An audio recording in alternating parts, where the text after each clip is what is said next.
La data dépendance, la dépendance aux données, une expression qui revient très souvent dans la bouche des banquiers centraux. On en parle avec Christian Parizeau. Bonjour Christian. Bonjour. Bon, évidemment, ça n'a pas manqué encore. Hier, Christine Lagarde nous a parlé de data dépendance. Ça ne nous surprend plus. Mais cette expression, on va l'entendre jusqu'à quand? Jusqu'à être revenu à l'objectif d'inflation des 2%? Non, c'est plus complexe que ça. Je pense que c'est un vrai problème de communication qu'ont aujourd'hui les banquiers centraux. C'est-à-dire que, euh, pour refaire un peu l'histoire, si on prend historiquement, on parlait de forward guidance. C'est-à-dire que les banquiers centraux nous disaient ce qu'ils allaient faire longtemps à l'avance, et donc on n'était jamais surpris, hein. C'était un métier assez tranquille. Ils nous disaient jusqu'où ils allaient monter les taux, quand ils allaient baisser les taux, comment ils voyaient la conjoncture. Le gros problème, c'est qu'on a eu tellement de chocs, tellement d'incertitudes économiques qu'aujourd'hui, ils ont du mal à avoir une visibilité sur un scénario économique. Aujourd'hui, très clairement, il faut réagir peut-être à chaque donnée économique. En tout cas, on voit qu'il y a une énorme prudence de la part des investisseurs, des banquiers centraux, parce que ils n'ont pas cette visibilité économique. Donc, comme ils veulent pas s'engager, ils disent on va regarder les données, les dernières données, et on prendra nos décisions en fonction de ces différentes données. Mais oui, Donc, mais ça veut dire que derrière ça, c'est un manque de visibilité sur l'économie qu'ils ont derrière, et donc de visibilité sur ce qu'ils vont faire dans les prochains mois. oui, c'est vrai qu'on oppose data dépendance et forward guidance. Christine Lagarde l'a dit hier. Là, ce n'est pas le temps de la forward guidance, c'est le temps de la data dépendance. Alors, c'est quoi exactement? Parce que finalement, on peut se dire que c'est leur job, hein, aux banquiers centraux, de regarder les données. On a l'impression que c'est un peu un pléonasme, ce mot. Pourquoi dire ça? Pourquoi cette banalité? C'est effectivement qu'on a un manque de visibilité, on n'a rien d'autre dans la valise? Oui, très clairement, c'est qu'ils n'ont pas, aujourd'hui, ils sont pas d'accord sur un scénario déjà.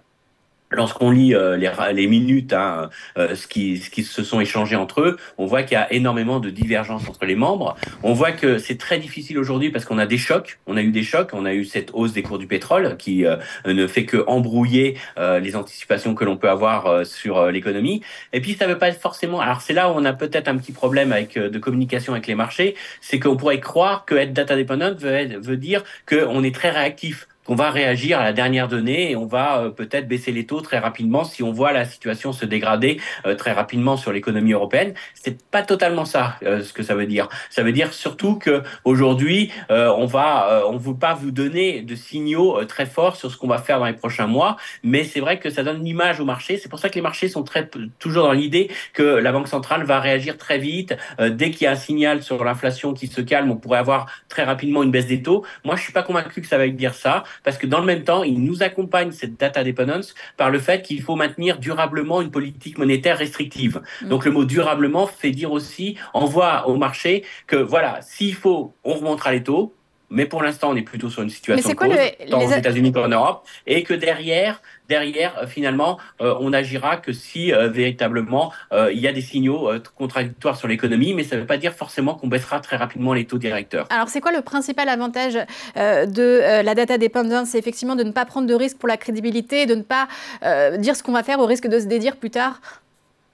La principale peur que aujourd'hui des banquiers centraux, ça serait par exemple de baisser les taux aujourd'hui parce que les statistiques d'inflation sont un peu meilleures, et puis de devoir les remonter demain, et donc d'avoir une sorte de perte de crédibilité. Ils nous ont dit que finalement ils avaient vaincu l'inflation, et l'inflation repart, et là véritablement faut réagir derrière. Donc c'est aussi un moyen de se couvrir contre le risque de dire vous nous avez dit que vous alliez baisser les taux ou que vous maintiendrez une politique monétaire restrictive, vous ne l'avez pas fait. Maintenant on est data dependent, on a les data qui ont changé, on s'est adapté. Donc ça leur laisse aussi une certaine flexibilité. Et puis certains banquiers centraux recommencent à dire que on en a trop dit au marché, on a trop guidé les marchés, et que c'est peut-être bien de recréer un peu d'incertitude. Alors ça c'est une vieille logique de la Bundesbank. Ceux qui se souviendront d'une hausse des taux de la Bundesbank juste avant Noël. Ça avait fait énormément plaisir aux investisseurs qui avaient fermé leur portefeuille obligataire et qui s'étaient dit l'année est finie. Et bien juste avant on avait une hausse des taux de la Bundesbank. Donc elle aimait bien surprendre les marchés,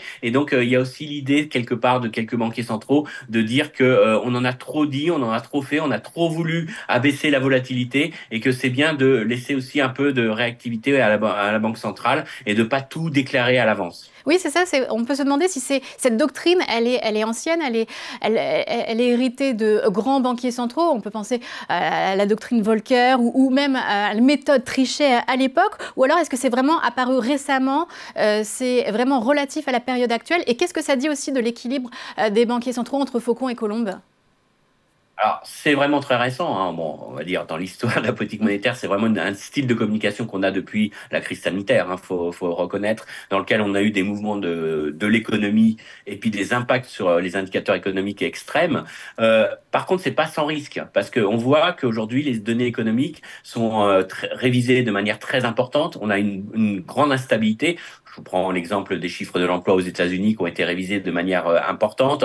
On le voit aussi à travers les statistiques d'inflation aussi, hein, qui sont largement révisées. Et donc, ça donne l'image qu'on va regarder le dernier chiffre d'inflation sur le mois d'octobre. Ça déterminera ce qu'on va faire en termes de politique monétaire en novembre. Et donc, ça donne l'image que finalement, ce dernier chiffre est vraiment déterminant. C'est vrai que si vous preniez l'époque de Madame Yellen, elle nous parlait toujours d'indicateurs économiques en tendance sur plusieurs mois. Jamais elle aurait réagi à un dernier. Elle voulait pas commenter le dernier chiffre publié. Donc ça, c'est un peu la limite de l'exercice. Ça leur donne beaucoup de flexibilité. Ça leur laisse la possibilité de dire au marché finalement, on réagira si nécessaire. Mais à l'inverse, ils sont quand même aujourd'hui largement limités par le fait que les statistiques sont très imprécises, largement révisées. Et puis ça leur facilite pas le travail aujourd'hui non plus, hein, parce qu'on voit qu'être data dependent, quand vous avez des données d'enquête qui vous montrent une image beaucoup plus noire de l'économie que les données en dur qu'on a. Hein. Je prends par exemple les cas aux États-Unis où on nous annonce 5% de croissance et vous prenez les enquêtes auprès des directeurs des achats où on nous parle de stagnation de l'économie américaine. Donc il y a quand même des vrais écarts aujourd'hui qui rendent complexe la lecture de ces datas. Donc ça leur laisse peut-être plus de facilité de communication, mais ça leur donne pas forcément de facilité Mais en termes de justement, gestion de la politique monétaire. Christian, de quelles données on parle exactement là dans le cas de la réunion de la Fed qui va venir mardi, mercredi? On va prendre quelle donnée la plus récente, ça va être cet après-midi le PCE, l'indice préféré en plus de la Fed pour la mesure de l'inflation, ou alors on va prendre la croissance qui est au contraire excellente, elle a été publiée hier au troisième trimestre, ou alors justement les PMI. Qu'est-ce que la Banque centrale regarde en priorité? Alors, sur le fond, aujourd'hui, ils vont garder surtout l'inflation et le fait que le niveau d'inflation est très éloigné de leur objectif d'inflation. Alors, c'est d'autant plus vrai en Europe qu'aux États-Unis, puisque en Europe, la BCE a juste un objectif sur l'inflation et pas sur l'activité. Donc, c'est vrai qu'aujourd'hui, on est focalisé sur ces points-là, mais attention, parce que ils nous disent, on regarde toutes les données. Si vous écoutez Monsieur Powell, il va vous nous dire, on regarde toutes les données, on prend en compte même le retour qu'on a des chefs d'entreprise.